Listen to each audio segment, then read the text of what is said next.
Imagine you apply for a simple backyard shed and get slapped down by the zoning board. You live next to a Pizza Hut, yet they tell you your tools will wreck the historic sightlines. So you decide to go underground, literally digging a 2-story, 2,000-square-foot bunker beneath your grass as the ultimate act of defiance. Spies next door, city inspectors, a busted water line, and a legal loophole worthy of legend. This is the story of Mitch versus Bartholomew P. Higgins III. If you like stories like this, like and subscribe for more. My name is Mitch, and I'm about as suburban as you can get. 2-car garage, manicured lawn, the whole bit. I filled my garage with too many tools and garden toys, so naturally I dreamed of a 10x12 pressure-treated shed for my rakes, mower, bins of tangled Christmas lights. You know the drill. I meticulously completed the application down to the proposed color temperature of my interior LED bulbs.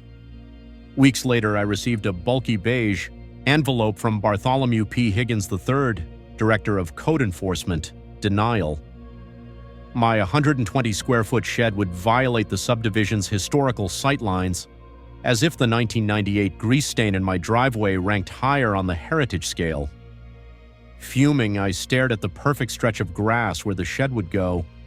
If I can't build on top, I decided, I'll disappear into it. I didn't want a bunker for bombs. I wanted a monument to spite. A hole so enormous the zoning board's 2-dimensional maps would shatter against gravity. I vowed to craft a climate-controlled subterranean sanctuary, large enough for 2,000 square feet of tools, garden equipment, and whatever else I owned. And so the plan was born. The next dawn found me clutching a shiny garden trowel, a symbolic jab at Bartholomew P. Higgins III. 37 sweaty minutes later, I had a 3-foot-deep kidney bean-shaped crater. I leaned on my trowel like a medieval lance, admiring my pathetic start, when I heard a wary tisk, tisk, tisk. Peeking over the fence was Mrs. Eleanor Henderson, self-appointed guardian of curb appeal. "Mitch," she huffed, "is that a water feature?" I straightened, mustering a professor's tone. "Eleanor, this is an advanced anaerobic deep soil compost initiative. Hydrostatic pressure, fungal agents, very hydroponic." She squinted at my 3-foot E, whole jaw agape. "Just keep your dirt out of my dwarfed azaleas," she barked, retreating. That encounter cemented my resolve. I paced my 30 by 40-foot yard, carving out a 5-foot buffer around the fence. Underground, however, setbacks don't apply. Why stop at one level? I sketched a spiral staircase, a home theater, concrete walls, and an air filtration system. My 1,200 square feet blossomed into 2,000 across 2 floors. This wasn't a shed. It was a subterranean man cave of geological protest. My trowel lay abandoned as I phoned Gus's Subterranean Solutions.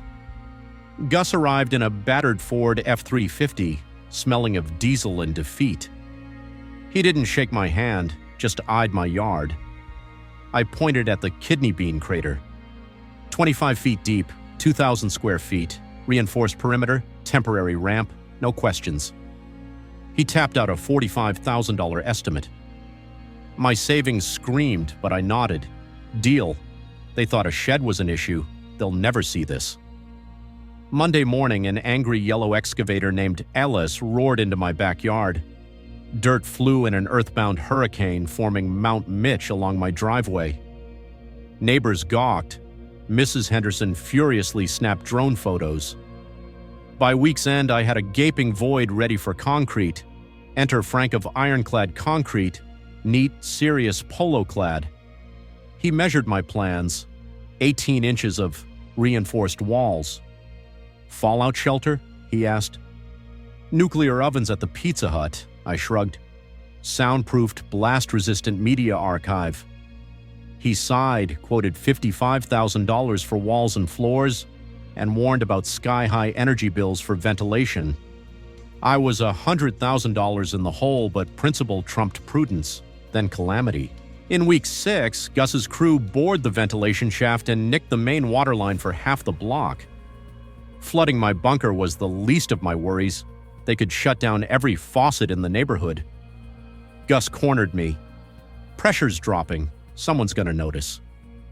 I slapped on a high-vis vest, raced outside, and bellowed, "City doing surprise infrastructure testing. Minor pressure dips are normal. Carry on." The neighbors grumbled and went inside. That night, Gus fixed the line for $5,000 in cash. With the pit dug and walls poured, I found a laminated stop work order from Bartholomew P. Higgins III planted at my mailbox. Unpermitted subsurface construction, stop immediately. Bolting the sign to the ground couldn't stop me. I grabbed spray paint and added, "Future home of the Mitch Personal Disaster Preparedness Training Facility, tours upon inquiry." A violation notice transformed into a neon billboard. The next morning, a squadron of code. Enforcers rolled in. 2 police cruisers, a city sedan, an Explorer emblazoned code enforcement. Officer Ramirez knocked on my door. "Mr. Mitch, stop work now." I smiled and gestured at the empty pit. Work's paused. We're on interior finishes, installing throw pillows, no permit needed for decor. Ramirez's eyes widened. Before he could call for backup, Inspector Davis and Bartholomew P. Higgins III approached. Davis demanded entry to inspect the subterranean monstrosity. "Access denied," I said, planting my feet. "This is a secure facility, top secret." Bartholomew sneered, "This is revenge for your shed." I shrugged. How can an invisible structure spoil sight lines?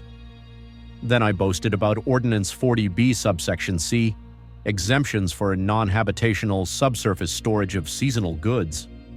They stared. I had spent a sleepless night unearthing a loophole. If your subterranean space stores food or seasonal items and isn't meant for people to live in, you only owe an excavation permit fine, not a full building permit. Bartholomew sputtered. Davis threatened a warrant. I suggested she review the code again and offered to loan her my lawyer, Vinny. Within 24 hours, Vinny delivered the paperwork. I paid a $20,000 fine, half a bunker's cost, but legally secured my 2,000-square-foot root cellar. The city backed down rather than face a lawsuit over bureaucratic overreach. With legal battles settled, I finished the interior. Frank installed ventilation, poured staircases, and hung a steel vault door hidden beneath a patch of sod.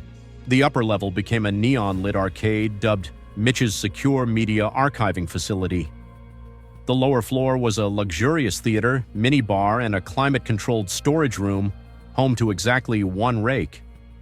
I invited the neighborhood to the grand bunker warming, MPDPTF grand opening, BYOB, and bring your trowel. At 7 p.m., a line of curious neighbors descended the spiral stairs, shifting from confusion to awe. Gary from 3 doors down marveled, "What is this for?" "Preparation," I replied. "Seismic-rated bar top, too. Try spilling a drink on it." Then Mrs. Henderson arrived, eyes cold as audit trails. I greeted her with a punch glass. "Eleanor, Ordinance 40BC mandates a festive atmosphere in root cellars. The arcade machines are humidity control units." She stomped off, muttering. At 10:30 p.m., the ventilation choked. An errant branch sealed the intake. Lights flickered, emergency lanterns snapped on, and neighbors gasped, convinced the Yabinapao apocalypse had arrived. They surged for the stairs in panicked chaos until the steel vault door crashed open. Officer Ramirez and Officer Thompson shone flashlights down the hatch. "Explosion!" Ramirez shouted. I strolled past trembling neighbors. "Just a ventilation glitch. Secure facility demonstration."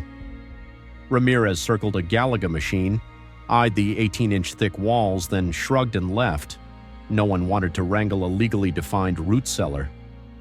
The bunker's official status was sealed, a seasonal storage unit, not a dwelling. The city washed its hands after extracting fines and signed waivers. I cleaned up party debris, richer only in pride and buried savings.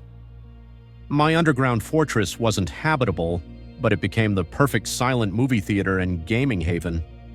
Soundproof, I could host a marching band, and Mrs. Henderson wouldn't hear a beat. She still emails me daily, but now her tirades are trophies of victory.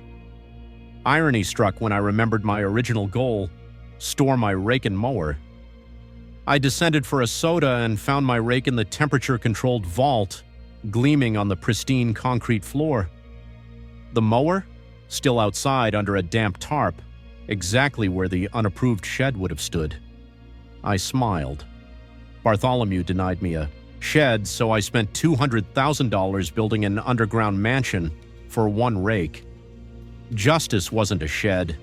Justice was a 2,000-square-foot bunker to house a single garden tool.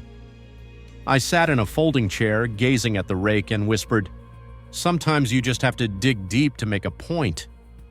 Next time I'll aim for a submarine." Heard the waterboard's more lenient. Thanks for watching. If you'd like more stories like these, please like and subscribe.